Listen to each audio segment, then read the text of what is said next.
Wesley The Book Huff. of Enoch is nuts. That's I talked the to Wes Giants Huff about one. it. That's the Giants It's one, not right? just the Giants, it's aliens. It's about the Watchers who came down and mated with human beings. Bro, I'm reading it right now. I know you are. I It's already know. bananas. She told me to read it. And she's like, you have to read this. It's nuts. And what did Wes Huff say? Did he say He said, yeah, it's 100% of a legitimate text. It's legitimate religious text. But they decided not to include it because it's so nuts and because it goes against like what the writings of the Torah. Right. So, but it was a few rabbis. Just a few rabbis decided. That nixed like it. if the Book of Enoch was included in the Bible, it changes the whole Why would the story of the rabbis human decide race. what goes back into the then Christian? they had that kind of power. They just decided that it doesn't get included in the canon. This is a long time ago. But yeah, I mean, this is like around. Well, who decided the canonized Bible, right? This is like Constantine time, right? Well, that's for the New Testament, right? And so with the Old Testament, you've got Wes Huff would be the guy to ask all wait a these minute. Enoch questions. was included in the Old Testament. Oh, it's old as fuck. Oh, okay, got it. Not only is it old as fuck, when they found it, they also found a version of the Book of Isaiah. This is one of the things that Wes Huff told me that was really fascinating. They found a version of the Book of Isaiah that is verbatim the same as the version of Isaiah that was 1,000 years later, which they thought was the original. Unbelievable. That's what's crazy. For 1,000 years, they maintained the exact same story verbatim, writing it down and passing it on. And the Book of Enoch's in there with that. And the Book of Enoch is bananas. Yeah, I think we might need to do a little deep dive on the Book of Enoch. The Book of Enoch, it says that these Watchers came down and mated with human beings and created a race of giants called the Nephilim who consumed and destroyed everything in front of them. Gee, that sounds like people. Yeah. That sounds a lot like people. Yeah. If you got a bunch of little chimps and then you got these tall aliens and they make a fucking 7-foot man, a Viking, who's like chopping off heads and lighting villages on fire and has this unstoppable desire for conquest, that's humans. Well, the Nephilim sounds like humans. Like, yeah, exactly. So they're not giants. We are the giants. And then what if the other folks... They might have been giants. Like, it's hard to say. But what if the other folks were the Neanderthals? Well, because there was a time where we were living together, right? Right. Well, they were here before us, allegedly. Well, the question is, like, where did humans come from? Yeah. This is the real question. There's a really interesting show on PBS right now called Human, where this lady goes on this journey of, it's like... She's, what is her degree in? Is she an anthropologist? I believe she's an anthropologist, but, or maybe some sort of biologist, but she goes over the history of the human species. It's very interesting. The migration from across the Bering Land Bridge into North America, when the oldest people started coming here, how they came here. Fascinating stuff. But that's one of those things, like, if you think ancient history is filled with horseshit, like ancient human history, like of the humans, that's the woman's name. I don't want to fuck up her name. Ella al-Shamahi. And it's on BBC and PBS. Really good show. I just started watching it. She's a paleontologist, degree in genetics and taxonomy and biodiversity. But they just found recently a human skull that pushes the date of humans back another 500,000 years. Yeah. So it's like all they know is what they find in the fossil record, and there's so little fossil record. Yeah. And then they keep finding new things. Yeah. Like they just found Denisovans in like 2010. They're like, whoa, what is that? What's this? Total new branch of the human tree. It's called Denisovans. Denisovans. Yeah, okay. They found like a bunch of teeth, I think, in Asia, and they're like, what the fuck is this? And then or maybe it was Russia. So there's that. There's the one that they found in China, the big head people. That's the one that I real recent. Yeah. That's real recent. I forget what that one's called. We've done this a million times, but I always forget. But so they're always finding these new versions of humans. So how many of them really were there? But if there's a bunch of science experiments, if aliens are coming down and like, let's try them where they're short, really powerful, and they only eat meat. And that's Neanderthals. Like, stop. This one's not a good design. This is not a good design. We need them a little more frail so they invent things. Yeah. Because the brutes don't invent anything. Yeah, more frontal cortex. Yeah, the Neanderthals had bigger brains than us. That's what's interesting. So then what part of our brain was specifically different? See, we have a very... our idea of them is that they were dumb and they couldn't talk and that they were brutes. But it doesn't seem like that's true. In fact, it seems like they had art, they definitely had tools, and they had language. And they might have been as smart as us. They were just different. And maybe us being a little weaker is what made us smarter. You know, or made us work collectively. Maybe we're a little more alien, just a touch. Right. There's a little too much salt in that stew. Let's add a touch more of us. And, you know, it seems like the hairy, 5'7", 200-pound fucking savages with big eyes that might be able to see at night, because it looks like they might have had night vision. They have huge eyeballs, man. Right. The Neanderthal eye socket's way bigger than ours. Their skull's thicker. Their bones are more dense. They might have had night vision, like a dog. You know how dogs, their eyes glow when the headlights hit them? They might have had that same ability. I mean, I don't know why. That design's too sketchy. It's just not They working. can see at night, Yeah. and then they go hunting other people. This is too much. But then we hunted them. Maybe. We might have just fucked them. I also heard we fucked them. Well, Yeah, you we had that hunted them and joke, we right? fucked You're them. like, I got a little bit of... Yeah. One more time with the monkey. But in terms of like the stories, like, all right, you know when a comic gets off stage and like they think they killed but they bombed? Right. Like there could be people telling those stories in the books. There could be. Like meaning what their rendition of what happened is in the book, and that is what they truly believed happened. They might not even be delusional. They are delusional, but like that's what they saw, and that's what happened to them. And history is always written by the winners. Exactly. Yeah. My version of the Bible story back in the day, I used to have this bit about Noah's Ark. I was like, the problem with the Bible is people are full of shit, and that story sucks. Yeah. Like, it's that simple. It's like people lie all the time. I've never met any politician or any person who's in charge of anything that's like really important that I would say never lies. So if you're back then where there's zero accountability, zero video, zero anything, they can't even write. Well, that's where the cross-referencing makes sense, right? It's like that's when you got a bunch of different people saying the same thing or similar things. You start to go, okay, maybe this did happen. Terence McKenna once said it best, that science asks of you one miracle. That's the Big Bang. Yeah. There's one miracle. It really is kind of like a miracle. Yeah. If in the beginning there was nothing, and then God created the earth and the skies. I mean, it's essentially what the Bible is trying to say. They're just doing it in a way. And the Bible got it right. They got the order right. Right. You know? I think it's based on an understanding that people had achieved. Because if you think about the Bible, right, and if all these people are correct about the original history of sophisticated civilization, if the Randall Carlsons and the Graham Hancocks and the Robert Shocks of the world and the John Anthony West, if they're correct in the timeline of, like, say, the most sophisticated society that we are aware of, which is Africa, if those people that lived in Africa 30,000, 40,000 years ago in Egypt, if they created a society that was infinitely more sophisticated than anything that we had ever seen before, like, how did they do that? Who did that? And what was that like? Like, what the fuck was that like? What was that world like back then? I mean, have you ever really stopped and tried to think and imagine what was that world like back then? I mean... Well, how about that you have a similar world in Central and South America where they also had built things many thousands of years ago that still, like, how the fuck did you do that? Yeah. How'd you do that? Easter Island. How did y'all make those things? Yeah. How in the world? And then move them? Well, I think if those things go down and then people have to rebuild, I think it takes a long time before people figure out what happened. I think it takes a long time. And I think that's where a lot of the confusion that you see in the Bible comes from. Like, God made the earth and the sky and everything in like 6 days, right? And on the sixth day he rested. Okay. What are they actually saying, though? You're getting things that are translated from an oral history of 1,000 years, and then they're writing it down in Aramaic, they're writing it down in ancient Hebrew, and you're getting it many, many, many, many, many, many, many, many, many years later, long after. Diluted and warped. All kinds of. Think about what people are willing to do today to the Constitution. Today. With all the information that we have about the dangers of this.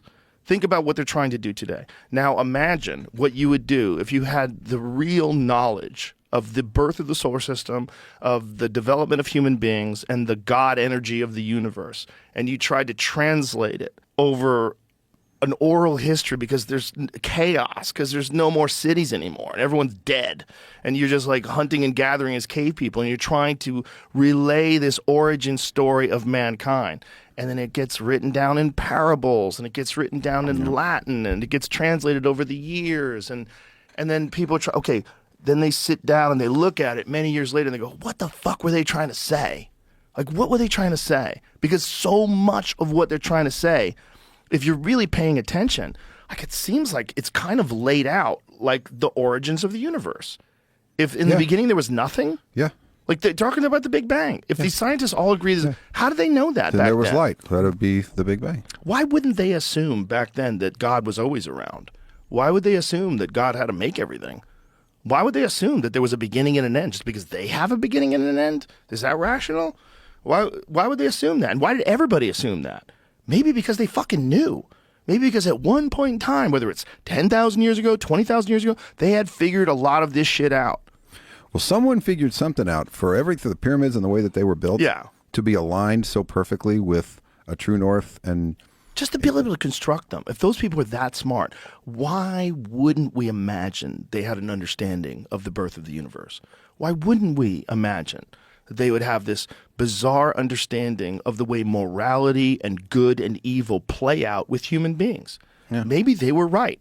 Maybe they were right, but it all just got fucked up over the thousands of years after asteroid impacts and the thousands of years of the destruction of the advanced civilizations and the world going back into chaos and then slowly rebuilding. And you're rebuilding with these ancient texts that you find in clay pots in Qumran. And you ever seen when they translate like the Dead Sea Scrolls and they lay them out and they have to try to figure out which pieces go with which scroll, and they do it based on DNA. All this DNA is from this cow, so let's take this scroll from this cow skin and put it together and try to read what the fuck they said. It's incredible, but it makes sense. It makes sense if you buy into the idea that there's been a restart of civilization, and then you go back and say, okay, what is the history of the Bible? Like, how old is it?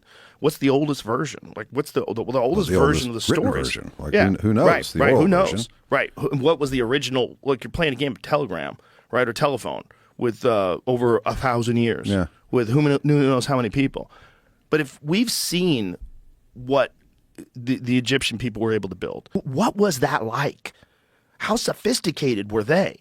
And maybe what we're getting at in the Bible is just the longest game of telephone of a true story.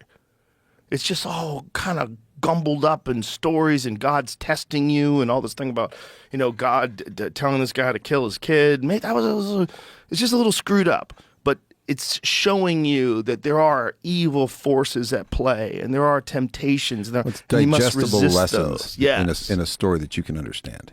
Exactly. And that's but at why the heart 7 of it, there's days, some truth to it. Because what is a day to God? Yeah, what does that mean? Is that a billion years? Yeah. A million years? 100 billion? Who knows? Who fucking knows? Yeah. Who knows? But it's presented in a way that you can digest it.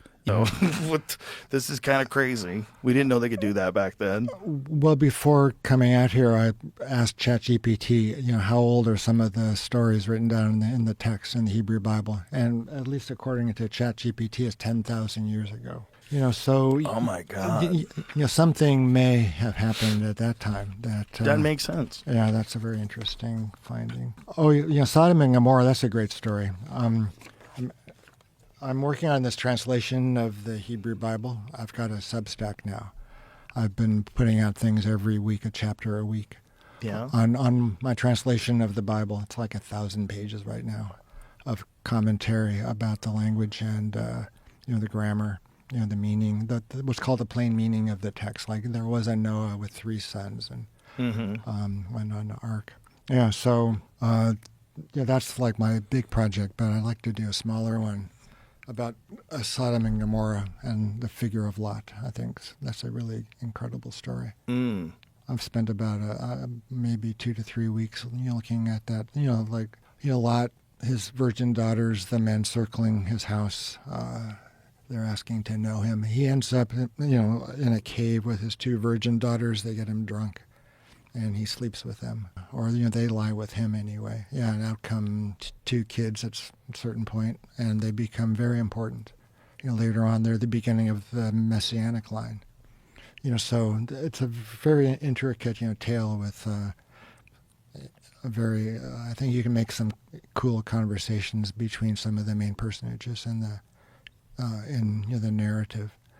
There was a book called The Red Tent. Can I ask you about the lot? Like, how old was that story?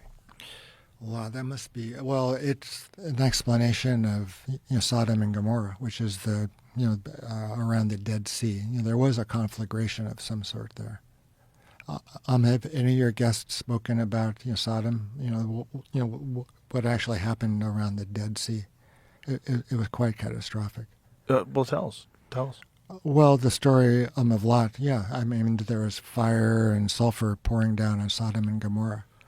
Yeah, it was the end of the plain. Yeah, so that's the southern part of the Dead Sea. It is a Dead Sea because of its high salt concentrations. It was kind of closed off from the coast. So it's at least a description of what took place. What do you think it's describing? Well, I mean, my perspective is a volcano. It actually happened. Yeah, but people think a volcano. It's some kind of volcanic activity. It totally sounds like a volcano, right? And we know that there's been a bunch of those that have almost wiped people out entirely at certain points. The Toba volcano, that one? No. We got down to, I think we've looked this up before, but I want to say they think we might have gotten down to just a few thousand people. On the whole planet. Like 70,000 years ago. 70,000 years ago, there was a massive supervolcano that went off, and it, plunged the Earth probably into nuclear winter. And they think that our genetic line entirely of the human race on Earth came from this few thousand survivors. Joe, can we take a yes. a break? You gotta pee? Yeah. Yes. We'll be right back, folks. Seriously. We're back. Yeah, so we were talking about the alternative. Yes. Explain what you mean by that. Like that these things are happening in an alternative dimension. Right. Yeah, I think they're happening in an alternative dimension. Like when you smoke DMT, you return to the same place each time. So there seems to be some reality, some DMT world that people enter into.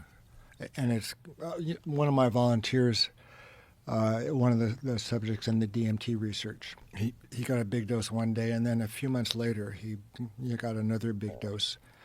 And he said that it was very interesting. He said things have just continued apace since his first exposure and his first entrance into that state, and things had gone on in the meantime, and he re-entered that world. So in that way, there's in that same manner, the world of the Hebrew Bible early on, Adam, Eve, Cain, Abel, Noah, the Tower of Babel, all that took place at some different level of reality, which gradually made its way into ours. And once it made its way into ours, there's the archaeological evidence, the first temple, second temple, and so on. So there is a transition between, our world and that world kind of merged. But in the beginning, it was an alternative dimension. It's the same God, I think, but different dimensions. So, is this your own personal conclusion? Yeah. Wow. Well, when I was on the show last time, you're asking if I believe those things took place, and my answer then was I take it as if it were true, right? And then I started to think, how I would do that, like in what world would that be true? It'd be a different world, right? I feel like I've always believed that they were trying to record something. I just didn't always trust that human beings were completely honest with their recollection of events. So that there's something that they were trying to write down. But was it really coming from God? Are these accurate events? What exactly happened with Noah and the ark? Like what really happened? Well, 3 stories. Three levels. Mm-hmm. 2 of each, then 7 if one pair or 7 pairs of birds. Well, of every living thing. Yeah, but like how's he feeding them? Animals eat other animals. The whole thing's nuts. You need a lot more rabbits.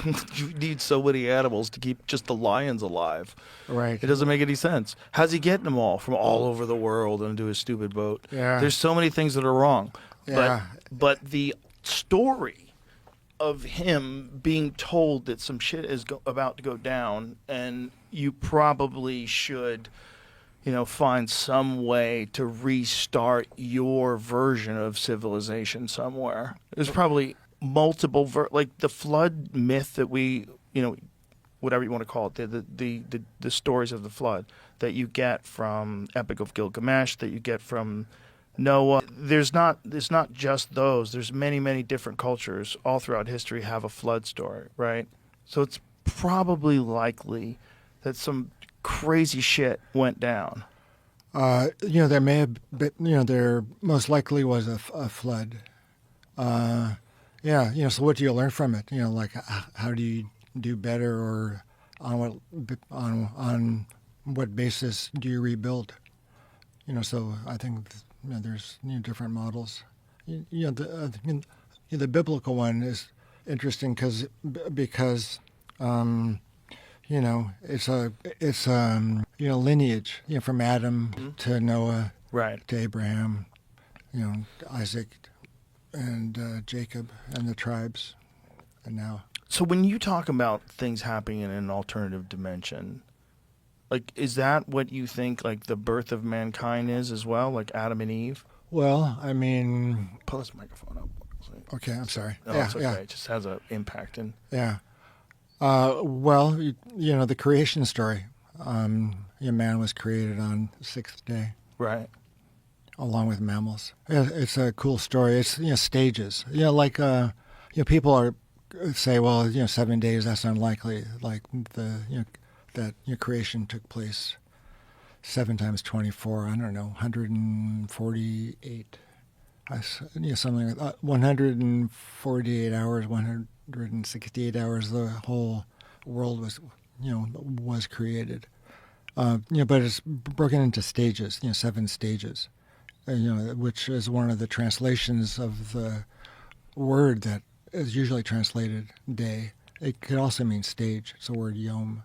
It could mean either a day, a period of time, a stage. So that's that's the answer that makes sense to me about the 7-day story of creation. Yeah. So man was created on the 6th day, and then was placed in the Garden of Eden, and those events took place. The stories themselves are just they're written down, and so people have been studying them for thousands of years. Who do you think Lilith was? No mention of Lilith in the Bible. Really? Yeah. Where's the story of Lilith emerge? Well, it comes from what's called midrash. What's that? Comes from a root, darash. It means to, explicate, to expand upon, to investigate. So what happened after Adam and Eve sinned? Did they have sex again? And they do have Cain and Abel and the ensuing stories. And then there's a third son, Shet, who is the inheritor of Adam's of his traits, his good traits and bad traits. He's like God as well. So there's a distinct lineage that is spelled out. Lilith was a demon. That she slept with Adam after the sin of eating from the fruit of knowledge of good and evil. So there's a story that built up around the biblical story that they were separated. Adam and Eve were separated for a long period, and so who was Adam sleeping with? Well, it was expanded in the midrash that there was a demoness named Lilith who slept with Adam for a couple hundred years. And then Adam and Eve reconciled. Whoa. Yeah. So so Lilith is she doesn't appear in the text of the Hebrew Bible as such. So nobody knows. There's a mythology that's grown around Lilith as well. Well, isn't there some festival, some music festival called the Lilith Festival? Lilith Fair. Yeah. That's named after the spirit or the demoness who's. You sure it wasn't like a lady named Lilith that she came up with it? Are we sure? It was her neighbor, Lilith Smith.